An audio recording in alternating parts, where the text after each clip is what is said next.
स्वागत है। मैं हूं आपके साथ सृष्टि शुक्ला और सीधे आपको ले चलते हैं उत्तर प्रदेश के आगरा, जहां पर मुख्यमंत्री योगी आदित्यनाथ क्या कुछ कह रहे हैं, आपको सुना देते हैं। सरकार बनाएगी तो फिर माफियाओं के खिलाफ कार्रवाई का अभियान और बुलडोजर चलने का अभियान फिर प्रारंभ हो जाएगा, फिर चलेगा। और उसी विश्वास के साथ मैं आपके बीच में आया हूं। ये फतेहपुर विधानसभा सीट से हम लोगों ने अपना योग्य प्रत्याशी, आपने योग्य विधायक दिया था चौधरी उदय भान जी के नाम पर।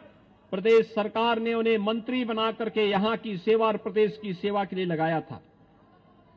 चौधरी उदय भान सिंह जी हमारे बहुत अच्छे विधायक के रूप में उन्होंने काम किया। और आज भाइयों बहनों, हमने यहां पर चौधरी बाबूलाल को एक बार फिर से प्रत्याशी के रूप में आपके बीच में उतारा है। चौधरी बाबूलाल एक युवा है और आपकी तरह युवा बनकर के कार्य करना चाहते हैं। उनके अंदर जज्बा है। चौधरी बाबूलाल जब काम करेंगे तो भाइयों बहनों, पेयजल की समस्या का भी समाधान होगा। बालिका शिक्षा की समस्या के लिए हमने पहले ही कॉलेज दे दिया है। जमीन दे दीजिए, कॉलेज का निर्माण भी यहां पे हो जाएगा। तो कॉलेज के लिए हम पहले कॉलेज स्वीकृत करके यहां भेजे हुए हैं। आप लोग चौधरी बाबूलाल से सहमत हैं? कमल निशान पर सब वोट देंगे? दोनों हाथ उठा करके मेरे साथ बोलेंगे, भारत माता की, भारत माता की, भारत माता की।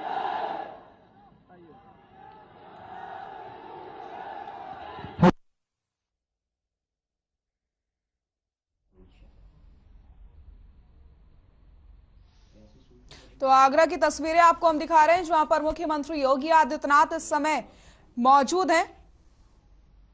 और मुख्यमंत्री योगी आदित्यनाथ ने सरकार की उपलब्धियों को गिनवाया है। मुख्यमंत्री योगी आदित्यनाथ ने कहा कि जिस तरीके से यूपी में बेटियां सुरक्षित हैं और आगे भी इसी तरीके से कामकाज होते रहेंगे। अब रुक कर लेते हैं खबरों का। राष्ट्रपति रामनाथ कोविंद के अभिभाषण से बजट सत्र का आगाज हो चुका है। राष्ट्रपति रामनाथ कोविंद ने वीरों की शहादत को नमन किया और कहा कि कोरोना महामारी ने बहुत से अपनों को छीना है। साथ ही साथ कहा कि भारत की वैक्सीन का लोहा दुनिया में माना जा रहा है। इसके अलावा राष्ट्रपति ने कहा कि देश के कृषि निर्यात में रिकॉर्ड बढ़ोतरी हुई है। साथ ही साथ कहा कि गरीबों को मुफ्त में राशन दिया जा रहा है और 80 करोड़ लोगों को अन्न योजना का फायदा मिला है। इसके साथ ही पीएम आवास योजना के तहत 2 करोड़ लोगों को घर मिला है। बजट सत्र का आगाज राष्ट्रपति के अभिभाषण के साथ शुरू हो चुका है।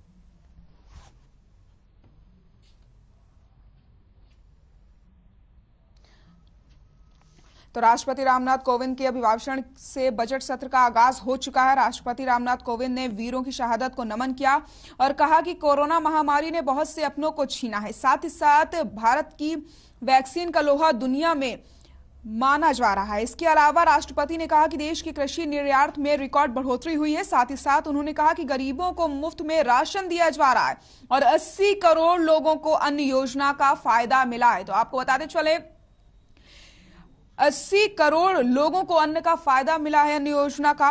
और इसके साथ ही पीएम आवास योजना के तहत 2 करोड़ लोगों को घर भी मिला है।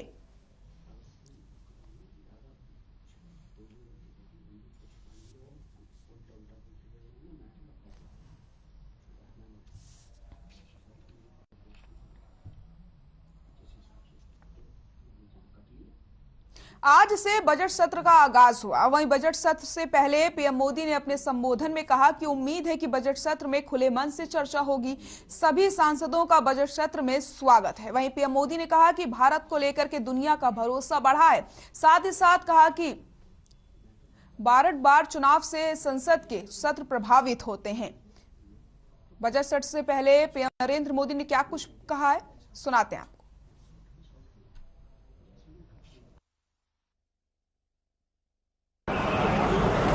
इस बजट सत्र में भी हम सांसदों की बातचीतें, हम सांसदों के चर्चा के मुद्दे खुले मन से की गई चर्चा वैश्विक प्रभाव का एक महत्वपूर्ण अवसर बन सकती है। मैं आशा करता हूं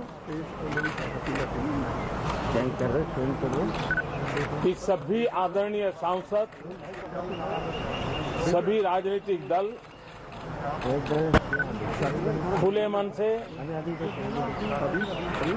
उत्तम चर्चा करके देश को प्रगति के रास्ते पर ले जाने में, उसमें गति लाने में अवश्य मददरूप होंगे।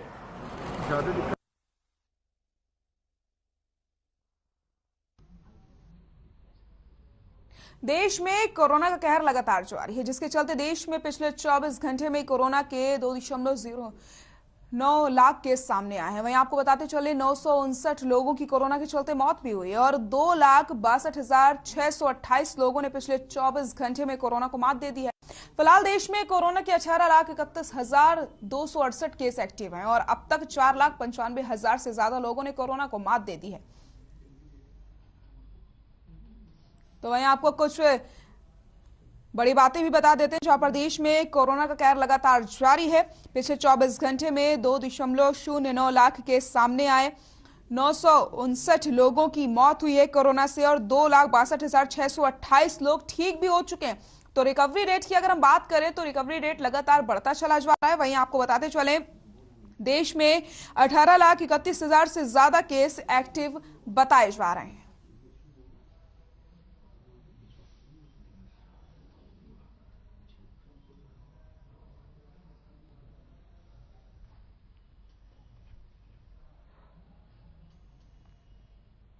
हरियाणा में कोरोना से काफी राहत मिलती नजर आ रही है। दरअसल प्रदेश में एक दिन में कोरोना के 3,918 केस सामने आए, वहीं 5,284 लोगों ने कोरोना को मात दी, जबकि 7 लोगों की कोरोना के चलते मौत हुई है। आपको बताते चले प्रदेश में कोरोना का रिकवरी रेट 95.86% पहुंच चुका है।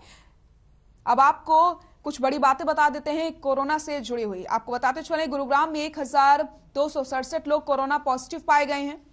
सबसे ज्यादा केस गुरुग्राम से ही सामने आए। फरीदाबाद में 222, हिसार में 248 मामले सामने आए। सोनीपत में 207 और पंचकुला में 244 केस सामने आए। अंबाला में 1992 केस सामने आए। सिरसा में 101 लोग कोरोना संक्रमित पाए गए हैं। तो आपको बताते चले अब आंकड़ों में कहीं ना कहीं धीरे धीरे गिरावट दर्ज की जा रही है और हरियाणा में भी भारी गिरावट देखने को मिल रही है, जहां एक तरफ लगातार कोरोना के आंकड़ों में बढ़ोतरी हो रही थी, लेकिन अभी इसी बीच एक राहत की खबर यह आ रही है कि लगातार आंकड़ों में कमी आती चली जा रही है। प्रदेश में कोरोना के 3,918 केस एक दिन में सामने आए, जहां लगातार आंकड़े बढ़ रहे थे। वहीं राहत की बात यह है कि अब आंकड़ों में कहीं ना कहीं कमी देखने को मिल रही है। आपको बताते चले फतेहाबाद में 117, कैथल में 134 केस सामने आए हैं। चरखी दादरी की अगर हम बात करते हैं तो 149 और भिवानी में 119 मामले सामने आए हैं।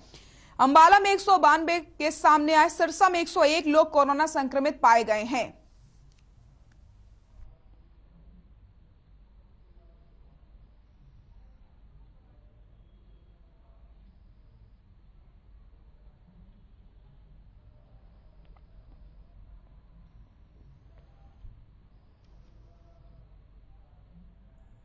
खबर जींद से है, जहां भारी संख्या में किसान जुटे और विश्वासघात दिवस मना रहे हैं। इस मौके पर किसानों ने नाराजगी जाहिर की। दरअसल किसान सरकार की ओर से मांगे पूरी न किए जाने को लेकर नाराज हैं। वहीं किसानों ने कहा कि हरियाणा सरकार ने तो मुकदमे वापस लेने की प्रक्रिया शुरू कर दी है, लेकिन उत्तर प्रदेश, मध्य प्रदेश और अन्य राज्यों की सरकारों ने मुकदमे वापस लेने की कोई काम शुरू नहीं किया है। किसानों ने आगे यह भी कहा कि तीनों कानून रद्द हुए हैं, लेकिन एमएसपी और अन्य मांगे अभी भी पेंडिंग है। तो आपको बताते चले आज किसान विश्वासघात दिवस मना रहे हैं। किसान इस सरकार से बेहद नाराज है और जिस दिन किसानों ने घर वापसी की थी उसी दिन किसानों ने मोर्चा खोल दिया था कि जो आंदोलन है वो स्थगित हुआ है, ना कि खत्म हुआ है। इसलिए एक बार फिर से किसान आवाज बुलंद करते हुए नजर आ रहे हैं और उन्होंने सरकार पर विश्वासघात का आरोप लगाया है।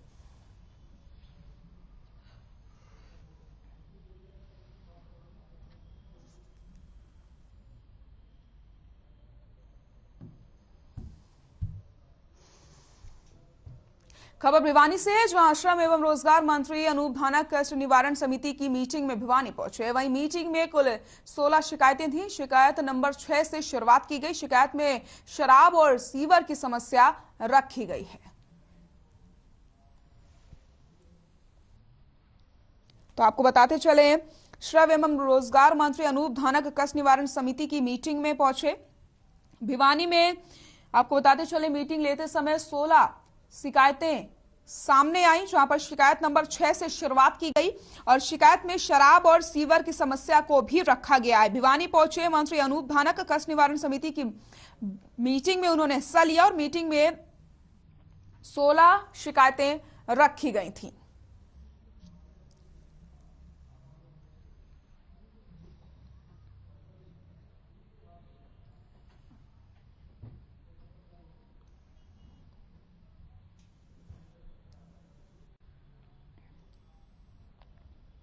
और दिल्ली से इस वक्त की बड़ी खबर आपको बता देते हैं, जहां पर वित्त मंत्री निर्मला सीतारमण ने आर्थिक सर्वेक्षण पेश किया है। दिल्ली से बड़ी खबर, लोकसभा में पेश किया आर्थिक सर्वेक्षण। इस वक्त की बड़ी खबर, लोकसभा की कार्यवाही कल तक के लिए स्थगित कर दी गई है। दिल्ली से इस वक्त की बड़ी खबर, वित्त मंत्री ने पेश किया आर्थिक सर्वेक्षण। लोकसभा में पेश किया गया आर्थिक सर्वेक्षण। वित्त मंत्री निर्मला सीतारमण ने आर्थिक सर्वेक्षण पेश कर दिया है। आपको बताते चले, आज का दिन बेहद खास था, क्योंकि आपको बताते चले आज बजट सत्र की शुरुआत हो चुकी है। लोकसभा में आर्थिक सर्वेक्षण पेश किया गया। वहीं आपको बताते चले, वित्त मंत्री ने पेश किया आर्थिक सर्वेक्षण। दिल्ली से बड़ी खबर, लोकसभा में पेश किया गया आर्थिक सर्वेक्षण। वित्त मंत्री निर्मला सीतारमण ने आर्थिक सर्वेक्षण पेश किया है और कल का दिन भी बेहद खास है, क्योंकि कल आम बजट वित्त मंत्री की तरफ से पेश किया जाएगा और आने वाले बजट से भी काफी ज्यादा लोग उम्मीद लगाकर बैठे हैं। वो कारोबारी हो, गृहिणी हो या फिर वो युवा हो, सभी को आने वाले बजट से काफी ज्यादा उम्मीदें हैं। 1 फरवरी यानी कल वित्त मंत्री निर्मला सीतारमण आम बजट पेश करने वाली और आज आपको बताते चले, आर्थिक सर्वेक्षण वित्त मंत्री की तरफ से पेश कर दिया गया है। लोकसभा में पेश किया गया आर्थिक सर्वेक्षण। लोकसभा की कार्यवाही कल तक के लिए स्थगित कर दी गई है। दिल्ली से बड़ी खबर आपको हम बता रहे हैं, जहां पर वित्त मंत्री ने आर्थिक सर्वेक्षण पेश किया है।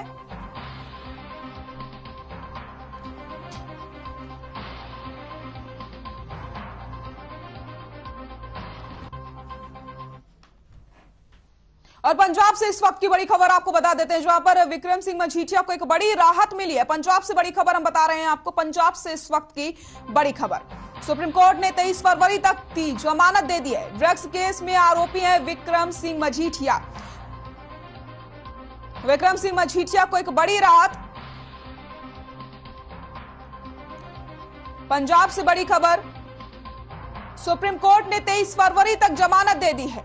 ड्रग्स केस में आरोपी हैं विक्रम सिंह मजीठिया। पंजाब से इस वक्त की बड़ी खबर आपको बता रहे हैं, सुप्रीम कोर्ट ने 23 फरवरी तक की जमानत दी है। विक्रम सिंह मजीठिया को बड़ी राहत मिली है। सुप्रीम कोर्ट ने 23 फरवरी तक की जमानत दे दी है। ड्रग्स केस में आरोपी है विक्रम सिंह मजीठिया, जिन्हें बड़ी राहत यहां पर सुप्रीम कोर्ट की तरफ से दी गई है। 23 फरवरी तक की जमानत मिल गई है।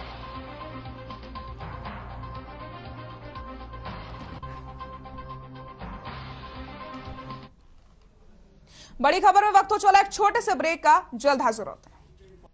ब्रेक के बाद बड़ी खबर में एक बार फिर से आप सभी का स्वागत है। रुक करते हैं खबरों का। चरखी दादरी बिजली विभाग के कर्मचारियों ने केंद्रीय कार्यकारिणी के आह्वान पर 2 घंटे का प्रदर्शन किया।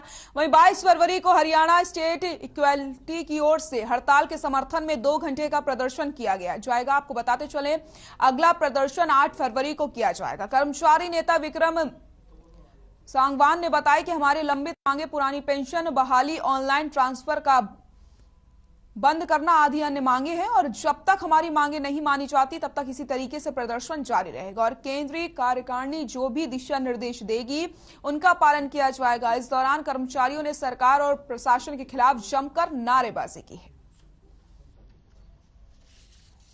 अगर आपको अपने नेतृत्व से या प्रधान चरखी दादरी, आज हमारे जो दादरी जिले में जो 2 घंटे का प्रदर्शन है वो केंद्रीय कार्यकारिणी के आह्वान पर 22 तारीख को हरियाणा स्टेट इलेक्ट्रिसिटी बोर्ड की तरफ से जो हड़ताल होनी है उसके समर्थन में आज 2 घंटे का जो प्रोग्राम रखा गया है केंद्रीय कार्यकारिणी के आह्वान पर।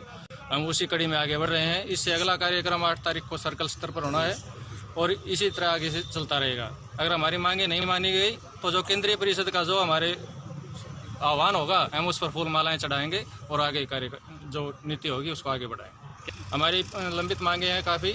पुरानी पेंशन को बहाल करना, समान काम समान वेतन, ओपीएस को ऑनलाइन ट्रांसफर नीति को रद्द करना, आरटीएस को रद्द करना, इसी तरह की काफ़ी मांगे हैं जो काफ़ी समय से लंबित है। सरकार बार बार इसको आश्वासन के तौर पर टाल रही है। नेतृत्व है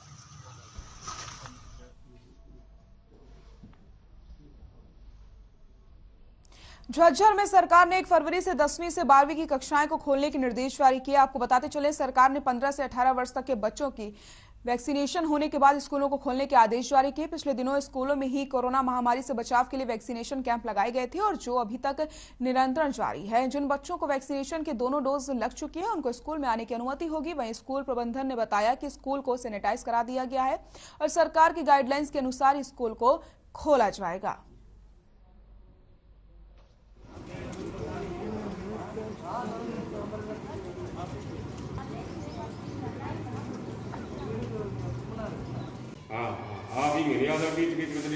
एज पर गवर्नमेंट गाइडलाइंस हम फॉलो कर रहे हैं। 15 to 18 ईयर्स का ऑलरेडी हमें पता है 3 जनवरी से वैक्सीनेशन ऑन है। हमारी पूरी 100% कवरेज की कोशिश रही है, इसलिए हम स्कूल्स को कांटेक्ट करके every school also has been covered individually कि बच्चे अनइम्यूनाइज ना रह जाएं। ये तो हमें पता चली गया है कि एकमात्र हमारे पास जो वेपन है जिससे अपने आप को हमने रक्षा करनी है इस डेडली डिजीज के अगेंस्ट इज वैक्सीन। वैक्सीन की वजह से ही जो इन्फेक्टेड भी हो रहे हैं वो भी mild disease and mild symptom से निकलकर बाहर आ रहे हैं। स्कूल के जो बच्चे हैं अभी 10वीं से 12वीं तक 3 क्लासेज ही बुलानी है कल से। स्कूल सरकार की जो गाइडलाइंस उनके मुताबिक कोरोना का जो SOP है उसके हिसाब से उसमें लगभग 70% बच्चों को फर्स्ट डोज लग चुका है हमारा। तो कोई प्रॉब्लम नहीं है स्कूल बल्कि बच्चे भी खुश हैं कि अभी कोरोना जो है कोविड उसका प्रकोप भी कम हुआ है, केसेस भी कम आ रहे हैं। सरकार ने जो वैक्सीनेशन इतने युद्ध स्तर पे जो किया है उसका ही नतीजा है ये। अदरवाइज जो सेकेंड वेव थी उसमें तो काफ़ी जान माल का नुकसान हुआ, लेकिन इस बार काफ़ी ठीक रहा है। तो अब ये सही वक्त है मेरे हिसाब से स्कूल खुल जाएँ और 70% बच्चे वैक्सीनेट हैं और धीरे धीरे सभी 100% हो जाएंगे। तकरीबन 600-650 के करीब बच्चे हैं हमारे 9th to 12th। उसमें जो एलिजिबल बच्चे हैं उनको 70% फर्स्ट वैक्सीन लग चुकी है। एज पर गवर्नमेंट गाइडलाइंस हम फॉलो कर रहे हैं। 15 to 18 ईयर्स का ऑलरेडी हमें पता है 3 जनवरी से वैक्सीनेशन ऑन है। हमारी पूरी 100% कवरेज की कोशिश रही है, इसलिए हम स्कूल्स को कांटेक्ट करके every school also has been covered individually कि बच्चे अनइम्यूनाइज ना रह जाएं। ये तो हमें पता चली गया है कि एकमात्र हमारे पास जो वेपन है जिससे अपने आप को हमने रक्षा करनी है इस डेडली डिजीज के अगेंस्ट इज वैक्सीन। वैक्सीन की वजह से ही जो इन्फेक्टेड भी हो रहे हैं वो भी mild disease and mild symptom से निकलकर बाहर आ रहे हैं। तो हमारे पास ये वेपन जो है इसको हमें यूज़ करना है। स्कूल्स में हम पूरा प्रिंसिपल्स और टीचर्स के सहयोग से हम पूरा 100% इम्यूनाइजेशन इंश्योर कर रहे हैं। जो बच्चे कल स्कूल जाएंगे उनको इम्यूनाइजेशन सर्टिफिकेट अपना प्रोड्यूस करना है।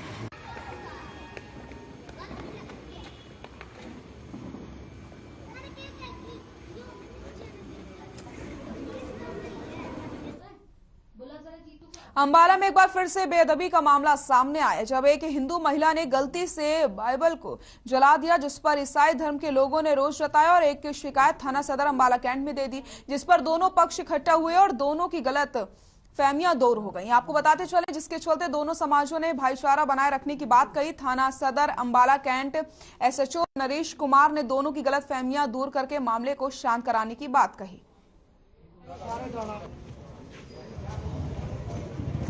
कुल मिलाकर कहने का भाव ये है कि जो भी कुछ मामला था उस मामले को जब हमने गौर से सुना, उसके ऊपर गौर किया, मामला बड़ा पेचीदा मामला था।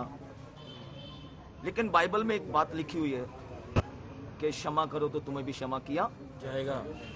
प्रभु यीशु मसीह कहते हैं कि क्षमा करना सबसे बड़ा हमारा आत्मिक स्वभाव है।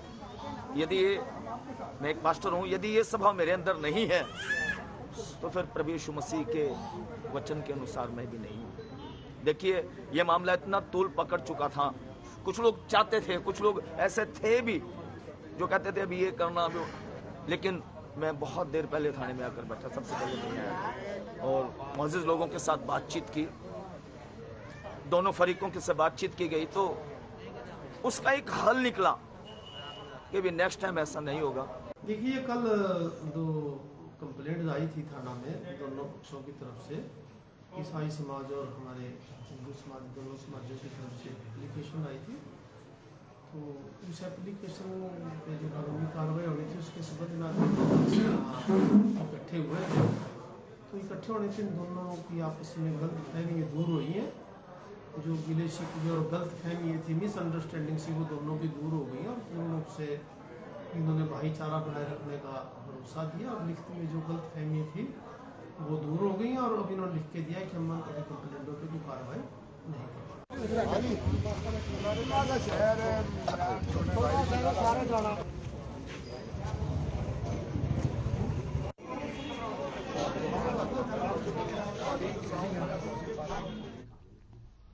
महम चौबीसी के गांव वलंबा में ग्रामीण गंदा पानी पीने को मजबूर हैं। ग्रामीणों ने जलघर पर प्रदर्शन किया और बताया कि जलघर की ना तो चार दीवारी है और ना ही मुख्य गेट। जलघर में दिन भर आवारा पशु घूमते हैं।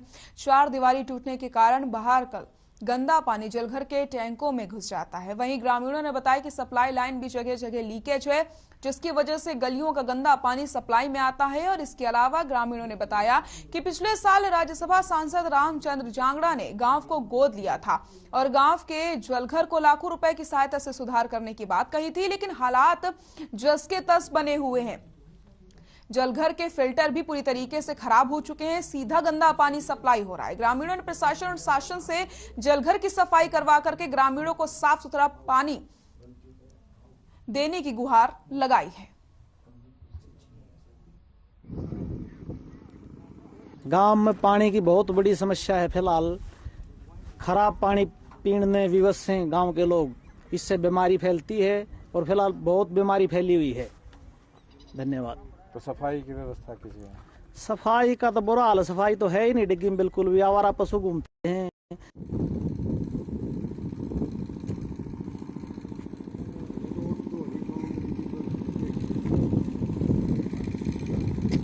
बड़ी खबर फिलहाल के लिए इतना ही। नमस्कार।